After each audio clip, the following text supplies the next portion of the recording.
दरम्यान दिवस रात्र महापालिकेच्या पैशांवर जगणारी ही लोक आहेत। शिवसेना नेते दीपक केसरकरांनी ठाकरे कुटुंबावर हा निशाणा साधलाय।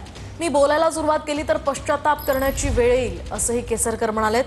तर मी राणेंविरोधात लढा दिला पण मला यूज अँड थ्रो केलं असंही केसरकर म्हणालेत आणि त्यांनी घणाघात केलाय। तर केसरकर सावंतवाडीतील मोती तलावावरचा कावळा असल्याची घणाघाती टीका यावर संजय राऊतांनी केली आहे।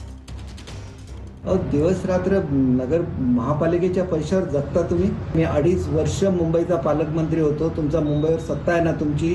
एका कॉन्ट्रॅक्टरकडून 1 रुपया घेतलेला दाखवा। मी फक्त उद्धव साहेबांच्या बरोबर असलेल्या आदरापोटी आजपर्यंत तुमच्याबरोबर बोललेलो नाहीये। पण ज्या दिवशी बोलायला सुरुवात करेन त्यावेळेला तुम्हाला खरोखर पश्चाताप होईल की एका चांगल्या माणसाच्या अंगावर गेलो आणि आज मी आयुष्यभर पस्तावलो असं म्हणायची तुमची पाळी येईल। कुटुंबाच्या आदरापोटी आम्ही जपून बोलत असतो आणि ती महाराष्ट्राची संस्कृती आहे। असल्या फालतू घोषणा मी तिथल्या इथं तुम्हाला उत्तर देऊ शकलो असतो पण तुमच्या घराण्याचा कमीपणा झाला असता म्हणून मी काय बोललो नाही। ठाकरे फॅमिलीला सांगायचं आहे, तुमच्या गाडीमध्ये पेट्रोल भरलं जात नव्हतं। एवढा नारायण राणेंचा दरार होता या ठिकाणी।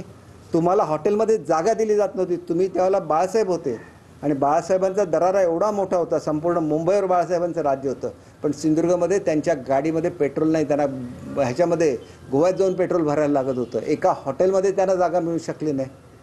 तिथं मी लढा दिला। तुम्ही काय केलं? यूज अँड थ्रो केलं ना। असं नाही चालत राजकारणामध्ये। मी सुद्धा त्यावेळेला राणेसाहेबांचा दरार होता। त्यांच्याशी काय माझी व्यक्तिगत शत्रुत्व नव्हतं। त्यांचे कार्यकर्ते वाईट वागत होते म्हणून मी तो लढा दिला। 10 पक्ष फिरून आलेला हा माणूस, त्याला उद्धव साहेबांनी मंत्री केलं बरं का। केसरकर कोण हा तुम्ही स्वतःला प्रश्न विचारा आधी आणि मग आम्हाला विचारा। हे जे काय सांगतायत ना हा बेईमान माणूस आहे। ते सावंतवाडीमध्ये एक मोती तलाव आहे। त्या मोती तलावाच्या आसपास असे अनेक कावळे फडफडत असतात। त्यातला तो एक कावळा आहे मोती तलाव।